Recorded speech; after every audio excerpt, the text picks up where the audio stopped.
감사합니다. 오늘 참 행복한 날입니다. 여전히 우리는 행복하다고 말합니다. 근데 아침에 딱 나와보니까 쌀쌀하고 춥습니다. 그래도 좀 참을만 해요. 그렇게까지 춥지 않은 거니까. 그래도 좀 추워요. 목도리를 하고 이렇게 오는 상황 속에서 날씨가 아무리 추워도 아무리 더워도 그렇죠? 눈이 많이 오고 비가 와고 홍수가 나더라도 내 집이 쓸려간 상태라면 예배 못 오겠죠? 그때는 오지 마시기 바랍니다. 내 집에 쓸려갔는데 어떻게 합니까? 그렇죠? 장당 누가 죽어가는데 어떻게 합니까? 그때는 예배 안 오셔도 됩니다. 바로 현장에서 일 처리하시고 하나님께 주님 이러한 일이 다시는 내게 예배 시간에 나타나지 않도록 축복해 주옵소서. 다른 때 나타나게 해주세요. 차라리 나타나려면 그 예배 시간만큼은 가장 나에게 소중한 시간이기 때문에 이 시간만큼은 내게 어떤 불상사가 나타나지 않고 온전히 하나님을 기뻐할 수 있도록 축복해 주옵소서 라고 하시면서 일 처리를 마무리하시고 유튜브 듣고 하나님 이걸로 대신하오니 축복해 주옵소서 라고 하시면 하나님이 아주 좋아하실 겁니다. 왜냐하면 그 사람의 모습이 예배에 참석하지 못했을지라도 이미 그 마음은 예배에 있기 때문에 그렇습니다. 하나님은 우리의 마음을 감찰하시는 분이다. 그래서 거짓말하는 것조차도 아시는 하나님, 그렇죠? 말하지 않아도 다 아시는 분이십니다. 그 속생각까지도 읽어내시는 분이에요.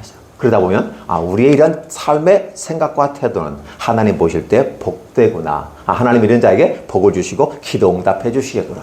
다른 방식으로 주여 삼창하시고 한다고 해서 응답되는 것이 아니라 진짜 내가 주 앞에 이런 마음으로 간절하고 겸허하게 가면 하나님은 우리를 안아주시리라 생각됩니다. 그래서 마가복음 1장 1절로 15절에 사실 박 목사님이 했기 때문에 좀 제가 부담이 되었어요. 박 목사님이 설교하신 것을 또 내가 덮어가는 게 그렇지만 구약만 계속 하다 보니까 너무 딱딱한 것 같아가지고 좀 소프트한 부드러운 것을 해봤으면 좋겠는데 마가복음이 제일 좋겠다. 왜 좋겠느냐라고 했을 때 이 마가복음은 사복음서의 핵심이라고 우리 박 목사님이 말씀을 해주셨어요. 그러면 가장 간단하면서 핵심만 담았어요. 그래서 이것은 되게 로마인들에게 전하면서 로마인들은 지배자들이잖아요. 지배는 그 사람과 같이 살아려면 내가 지배 당해줘야 돼요. 그래서 송아지 복음이라고도 여기 말씀을 하면서 이제 짧게 해요. 왜 짧게 할까요? 그들이 성질이 급해. 로마인들이 다혈질이야. 그들에게 누가처럼 살펴본 내역을 다 논리적으로 기술하면 기겁해가지고 다 도망가 버리거든요. 로마인들은 팍팍팍 던져놔야 돼요. 그냥 육감적으로 느끼게 만들어야 되거든요. 그래서 이 느낌 자체가 마가복음은 스펙타클한, 박진감 있고 뭔가 막 팍팍팍 일어날 것 같은 느낌? 이런 느낌을 기록한 서술 향하면서도 이렇게 주셨다라고 볼 수 있습니다. 그래서 우리가 오늘 1장 1절에 뭐가 기록되어 있습니까? 하나님의 아들 예수 그리스도의 시작이라 이렇게 표현을 쓰거든요. 선언을 딱 해버립니다. 그래서 오늘 딱 설교 보면 세 가지 딱 이랬어요. 하나님의 아들 누구다? 예수 그리스도다라는 거였어요. 그래서 기본적으로 하나님의 아들 예수 그리스도라는 말을 쓰는 것은 뭐냐면 아버지는 아들하고 똑같습니다. 아버지와 아들이 틀린데요? 예, 아버지와 아들은 위치상에서는 다르지만 그렇죠? 또 어떻게 순서상에 다르지만 아버지도 인간이고 아들도 인간이라는 차원에서 같다는 얘기예요. 그럼 하나님의 아들 예수님이라면은 예수님이 곧 하나님이다라는 말과 똑같아요. 단지 성부 하나님은 그분의 위치가 따로 있고 아들 예수님은 또 위치가 따로 있어요. 그리고 우리는 위격이라고 말해요. 한 번 하나님이 하나님을 표현할 때 인간의 지혜로는 이해할 수 없는 존재 방식이야. 그 때문에 우리가 하나님을 바라볼 때는 내가 이해해야만이 다 믿는 존재가 아니라 이해할 수 있는 부분은 이해하고 이해할 수 없는 부분은 하나님의 영역이기 때문에 그렇게 말씀하시니 제가 받아들이겠습니다. 주의 계집종이 오니 내가 그대로 받아들이겠습니다. 처녀가 잉태하여 아들을 낳는다고 하니 말도 되지 않는 소리를 하시는데 나는 받아들일 수 없습니다. 그럼에도 불구하고 주님의 세계에는 주님께서 하시는 것이기 때문에 받아들이겠습니다. 라고 하는 마리아의 아름다운 신앙 고백이 대단히 중요하다는 거죠.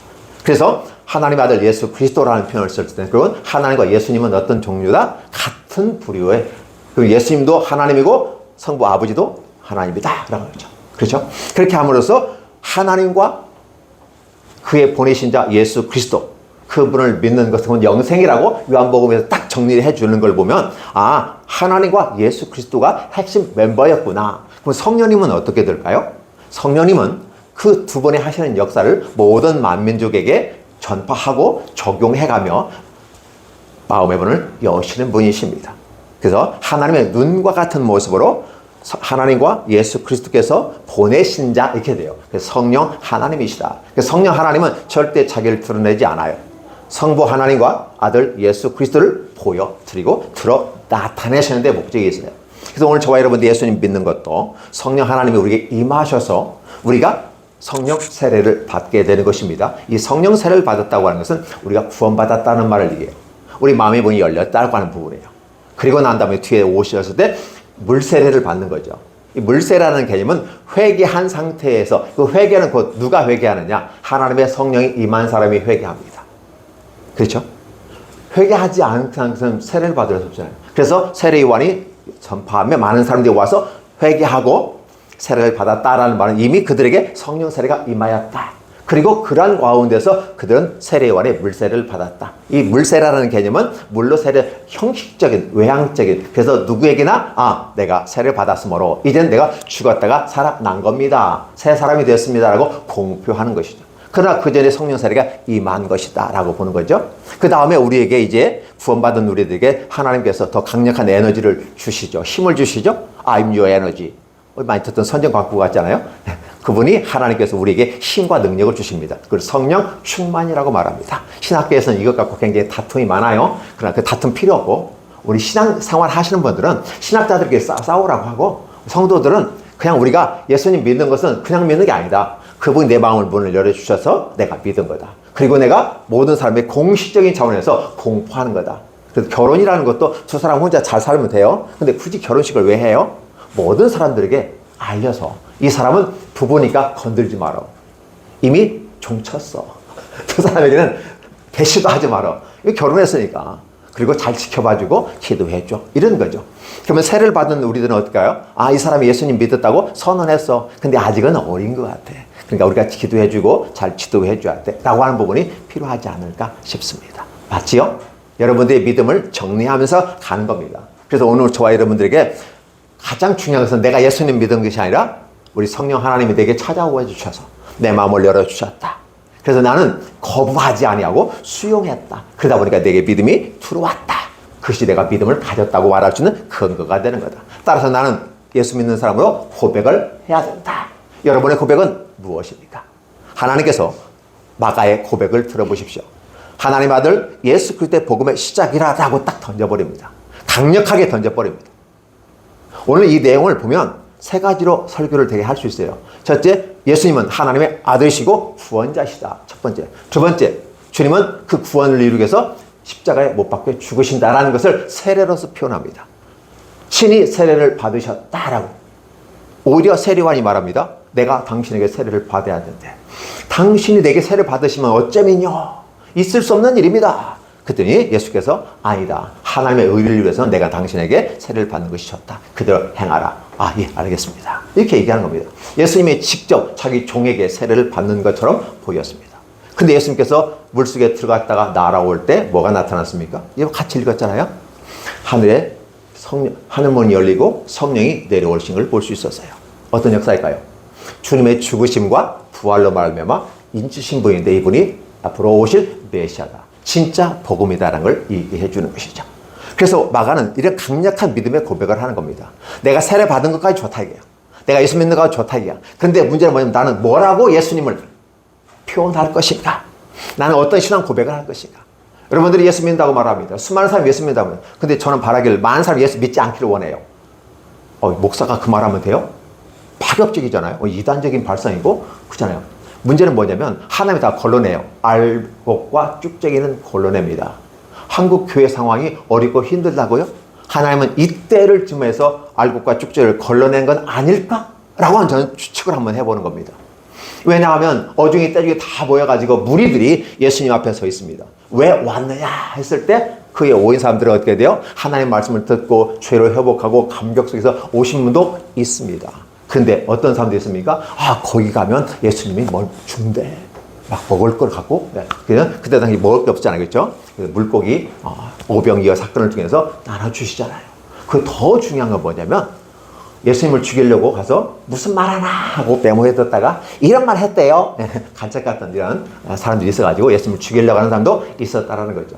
그렇다 보면 결국은 이 무리 가운데서는 하나님의 나라 들어갈 자가 많지 않다. 중요한 것은 우리가 제자가 되는 것이다 라는 것이죠.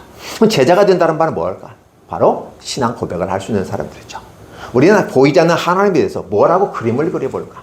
저는 그림을 그려보지는 않아요. 어렸을 때 만화 찍찍찍찍 만화책 보고 그린 적이 있어요. 그림을 잘 그리진 않아요. 관심이 없는 것 같아요. 굳이 거기다가 시간 낭비하고 명암각 해가지고 색채돼가지고 이거 막 에너지 쓰는 사람 보면 탁월한 예술가의 기능이 있어요. 저희한테 그게 없어요. 근데 문제는 난 그림은 안 그려도 마음의 그림은 그리더라는 거죠. 예수님은 도대체 어떻게 내 마음속에 그려야 될까? 각자가 그리는 그림이 성경의 기준에 해서 그려보아야 하세요. 마가는 그것을 그리고 있어요. 여러분들의 모습에 그려진 예수님은 어떤 모습일까? 성화의 모습 이미 그려놨잖아요. 그죠? 서점에 가면 예수님처럼 생긴 분이 계셔요. 이 분이 예수님이라고 해 그림까지 그려놔요. 과연 그분일까요? 네. 그분은 흠모할 만한 분이 없어요. 그건 목수의 아들이고 성경에서 그는 흠모할 만한 게 없어요. 알통도 막 무람하지도 않아요. 그리고 우리가 알다시피 예수님이 백인이 아니에요. 아시아 계통의 분이라서 어리좀 새카만 부분이 아니겠는가 추측을 해보는 겁니다. 흠모할 만한 게 없어요.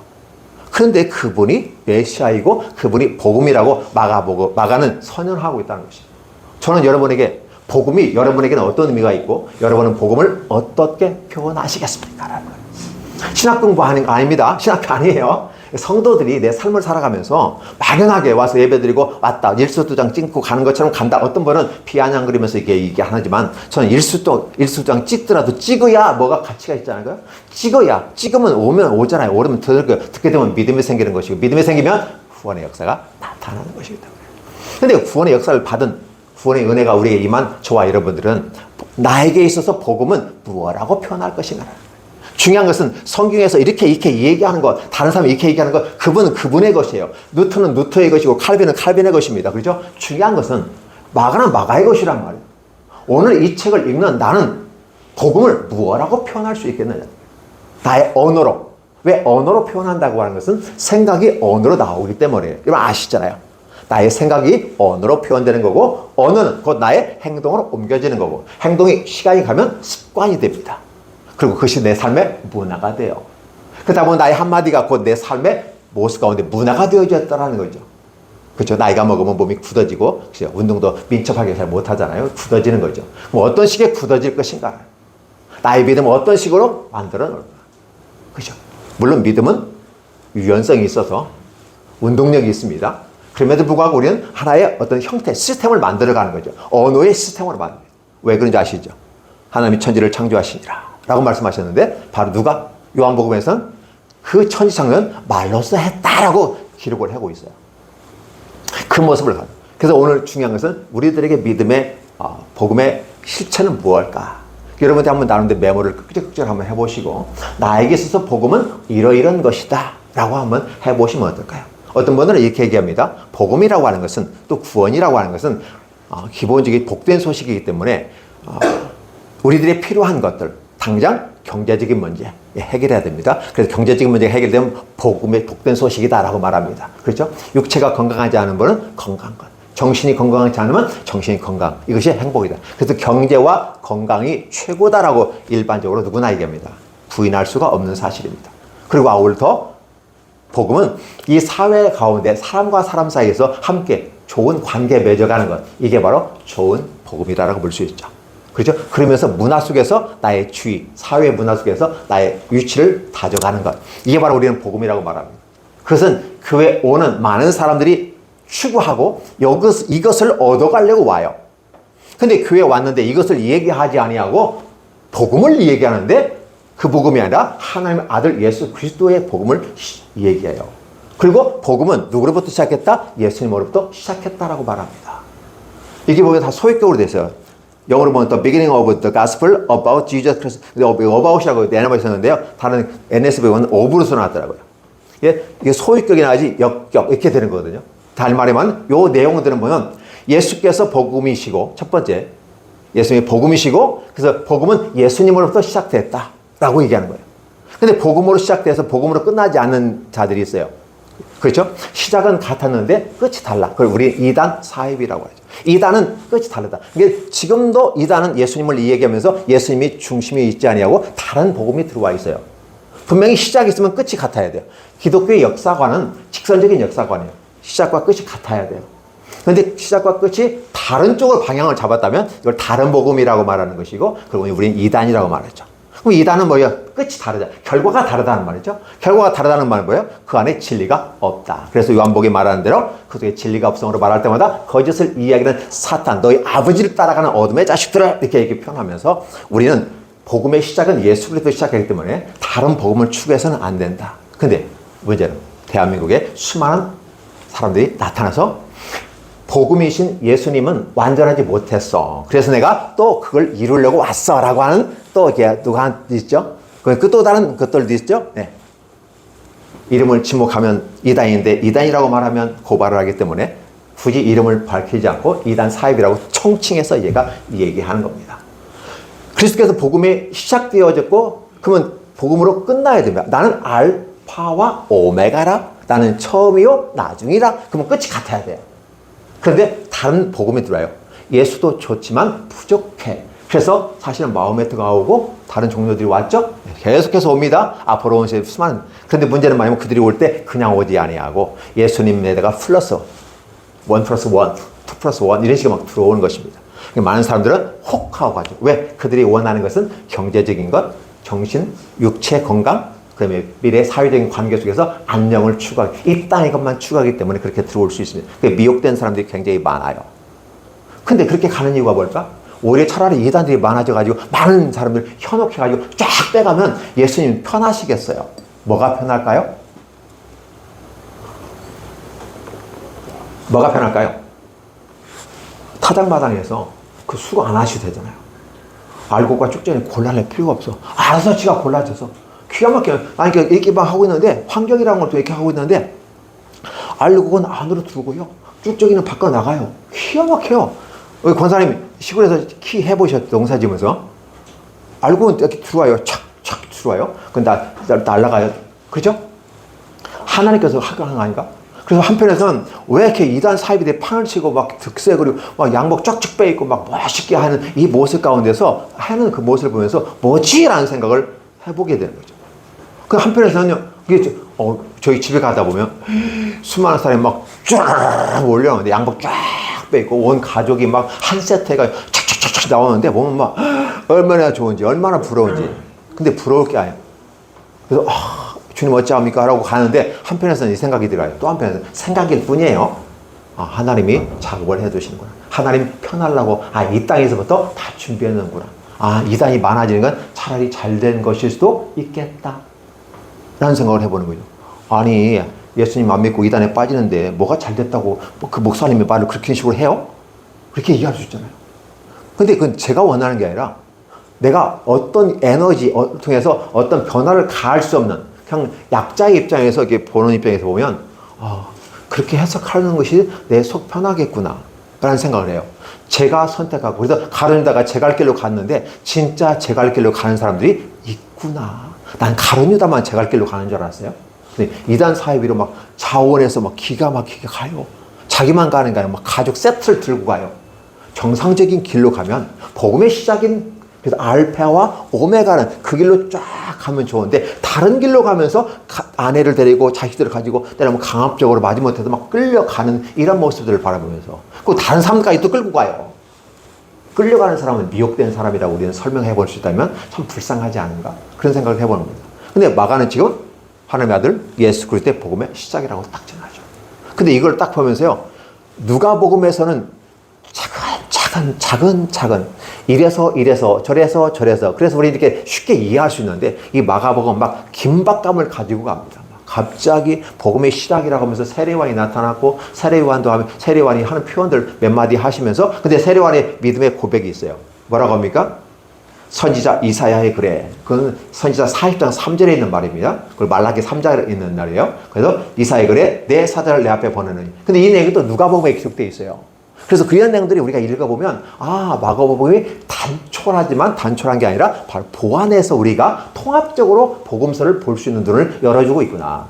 그래서 진짜 이 마가의 고백은 그냥 그 고백이 아니라 구약에서 선지자들이 전해준 아름다운 메시지를 신약에 와서 지금 정립을 하고 있구나. 이 구약에 있는 그림자로 오실 예수 그리스도가 실제로 오셨다라는 사실 이 얘기하는데 그냥 오실 수는 없잖아요. 뭔가 길을 깔아줘야 하지 않겠어요? 그렇죠? 그래서 세례요한이 먼저 왔다. 근데 세례요한은 이미 어떤 존재다? 예수께서 부활하셨을 때 어떤 모습이 나타났어요? 변화산상에서 모세, 엘리야, 예수님이 올라가셨던 걸 여러분 기억할 겁니다. 뭐 엘리야가 떴다는 말은 어떤 소리예요? 앞으로 메시아하고 연관성이 있잖아요. 그렇죠? 이런 걸 보면 바로 엘리야의 심정을 가지고 왔다는 것이 누가복음이나 다 기록되어 있잖아요. 이것은 그렇게 많지 않아요, 기록이. 단지 세례요한이 세례를 베풀었다는데 바로 엘리야의 심정을 갖고 왔다. 심정만 아니라 외양 모형도 비슷해요. 낙타털 옷을 입고 가죽 탭들을 입고 메뚜기가 석청을 먹었다? 이런 표현.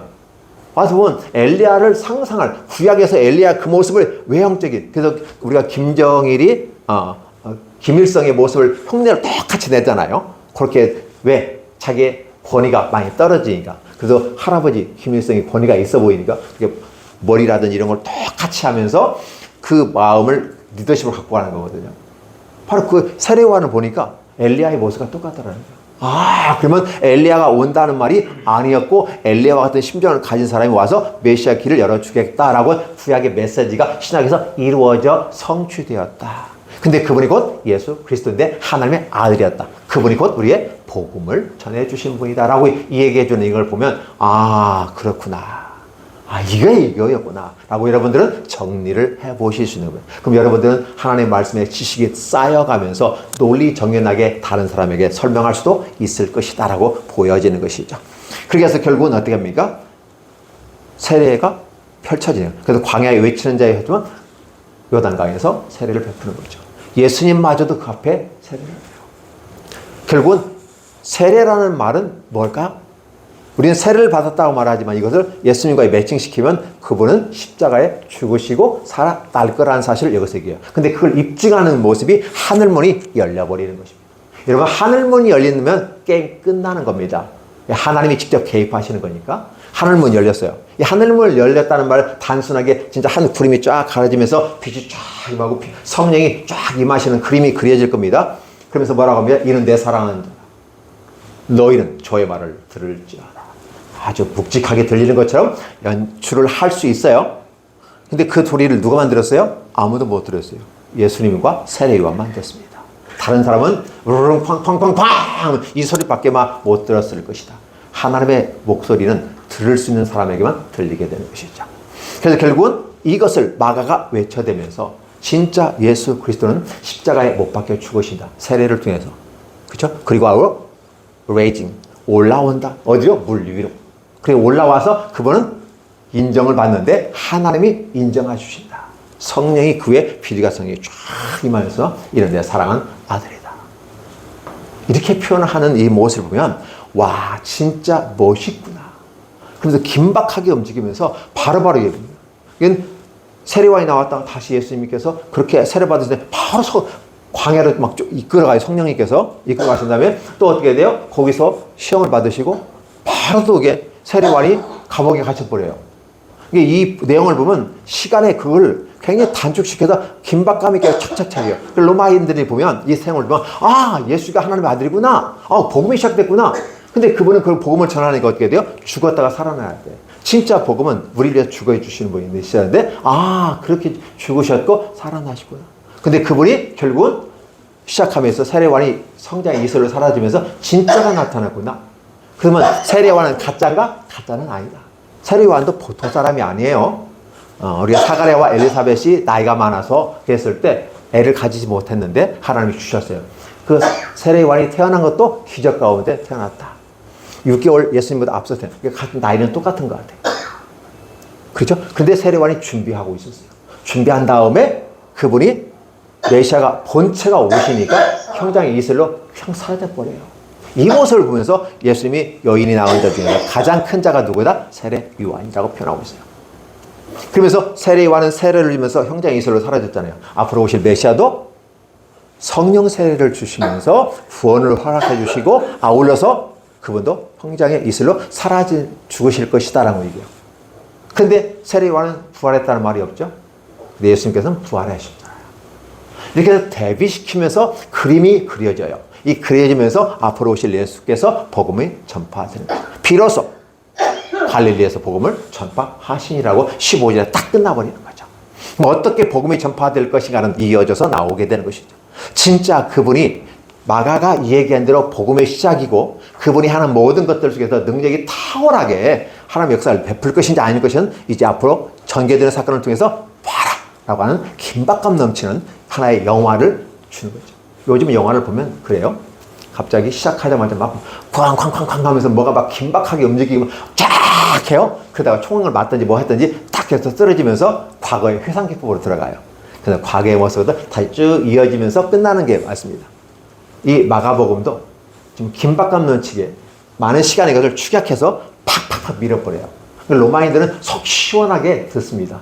아, 누구? 복음은 예수 그리스도인데 그분이 왜 복음이냐? 하나님의 아들이었어.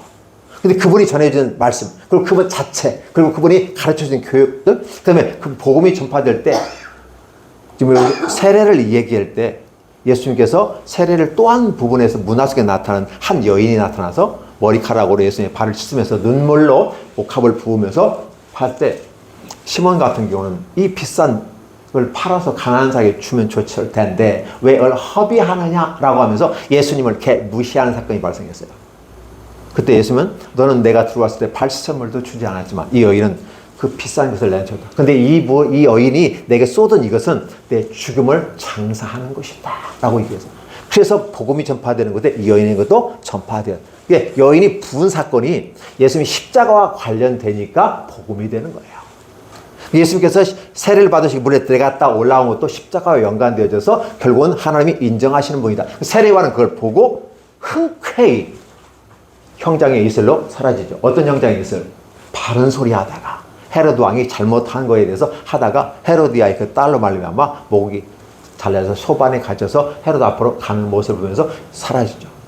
세례관이 갇힌 후에 그런 경우는 죽는 겁니다. 그러면서 본격적으로 이제 진짜가 나타나는 거죠. 그 진짜는 바로 예수 그리스도. 그 예수님은 원래 이름이에요. 그리스도라는 말은 바로 기름 부음 받으시다. 헬라어로 변할 때 그리스도지만 아람어로는 메시아라는 말을 써요. 메시아, 예수 그리스도 같은 말입니다. 이름은 예수님이고 직함이 그리스도요 메시아다라는 거죠. 결국은 복음은 메시아를 통해서 하나님께서 온 인류에게 주시겠다는 메시지이기 때문에 그렇게 저와 여러분에게 외쳐지는 것이죠. 그래서 여러분들은 이제 과연 나는 어떤 모습 가운데 있을 것인가 라는 부분이에요. 이 마가복음하고 누가복음하고 같이 뭐 이사야라든지 말라기 보려면 힘드니까요. 누가복음하고 같이만 살짝 보시면서 비교해 보시면 어떠한 모습으로 세례관이 이렇게 태어났고 그다음에 예수님이 어떻게 태어난 상태에서 어떻게 연관성을 다 그림을 그려줘요. 그래서 통합적으로 여러분 성경을 볼 수 있는 눈이 생긴다면 여러분의 성경 지식이 더 탁월해질 것이고 여러분 믿음이 기초가 더 단단해질 겁니다. 그래서 오늘 마가의 복음은 뭘까요? 마가가 인정한 복음은 뭘까요? 하나님의 아들 예수 그리스도다. 그분이 시작했고 그분에 관한 것이고 그래서 예수 그리스도는 역사의 현장 가운데 중심이 되는 분이다.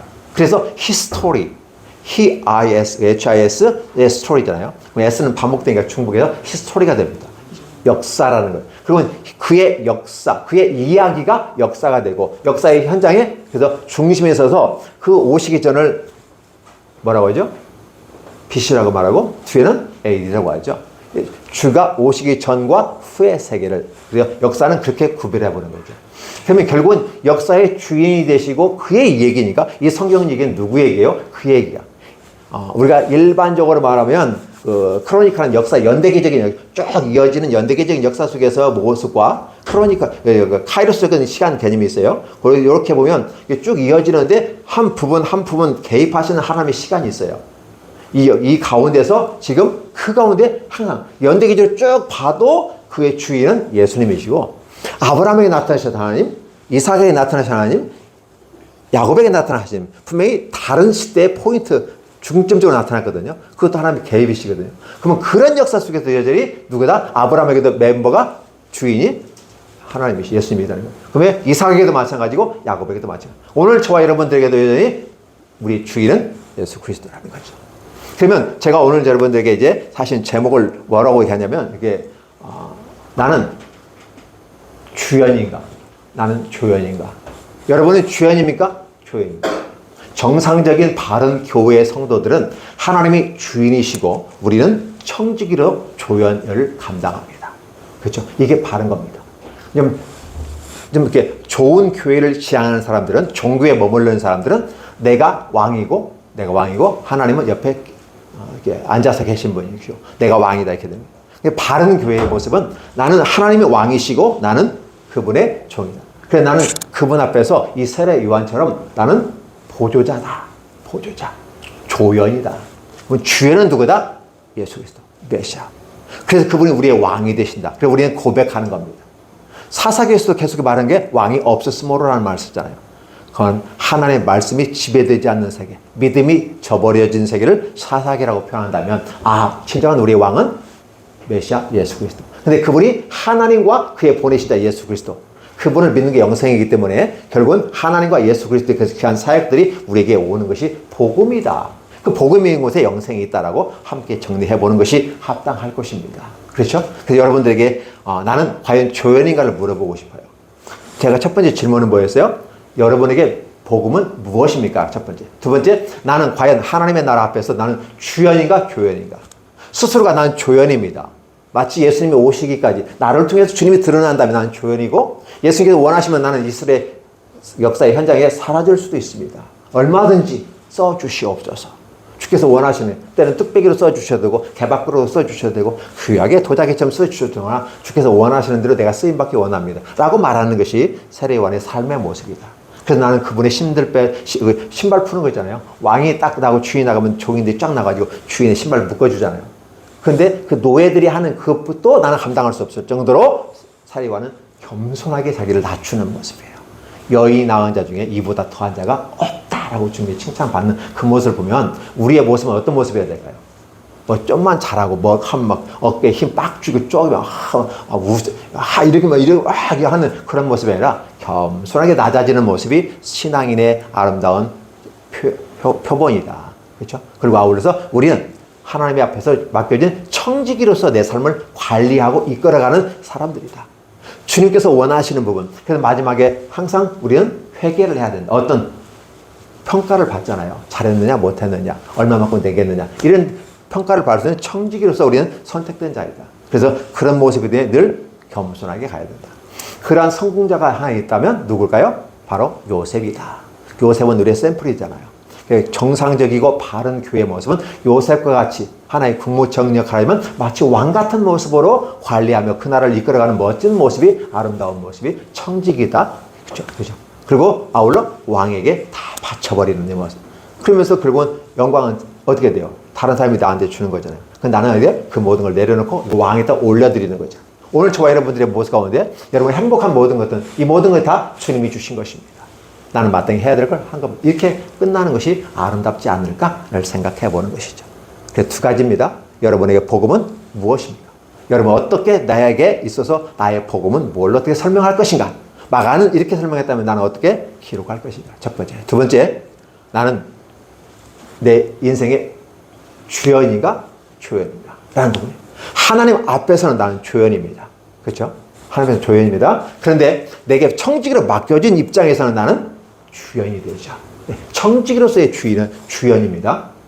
왕으로서 내가 주인으로서 왕으로서가 아니라 청지기로서 주연이 되지만, 그렇죠? 그래서 미시적으로 보면 나는 분명히 내가 주인입니다. 그렇죠? 내가 주연이 돼요. 그런데 하나님 앞에 섰을 때는 항상 조연이다. 청직이다 라는 개념을 갖고 가시는 것이 여러분의 건강과 여러분의 삶과 여러분의 믿음에 아름답게 정립이 되면서 누구에게 어떤 공격을 당하여도 탁탁탁 막아낼 수 있는 방어, 믿음의 방어가 그렇죠? 형성될 것이다 라고 봅니다. 여러분의 삶에 이런 모습들이 아름답게 정리되기를 바랍니다. 복음은 당신에게 무엇입니까? 여러분들은 인생의 주연이면서 조연입니다. 따라서 여러분 행복하십시오. 주님과 함께. 마치겠습니다. 기도합니다. 하나님 감사합니다. 고맙습니다. 무한한 사랑과 은혜로 우리가 함께 하시는 주님을 찬양합니다. 따라서 우리 주님이 계시기에 우리는 행복하다고 말할 수 있습니다. 주님이 계시지 않으면 햇빛이 있는지 어둠인지 우리는 구별할 수가 없습니다. 오직 어둠밖에 없겠죠. 그러나 어둠을 깨뜨리고 낮을 밤이라, 낮과 밤을 나누시고 빛을 낮이라 하고 어둠을 밤이라 칭하시니라. 창세기에서 말씀한 이 모든 것들이 우리에게 이루어지게 됩니다. 하나님 도와주시옵소서. 우리는 이미라도 빛을 보았고 복음 가운데 임하였습니다. 생명 가운데 임하였습니다. 과연 나는 뭐라고 복음을 정의할지 설명할 건지, 또 나는 내 삶의 속에서 하나님 앞에서의 모습의 청지기로 와 내 맡겨진 내 영역 속에서는 내가 주연으로서 이런 성실하게 살아가는 그 모습 가운데 하나님 행복한 삶을 살아가도록 지혜로운 청지기가 되도록 축복하여 주시옵소서. 예수님의 이름으로 축복하며 기도하옵나이다. 아멘.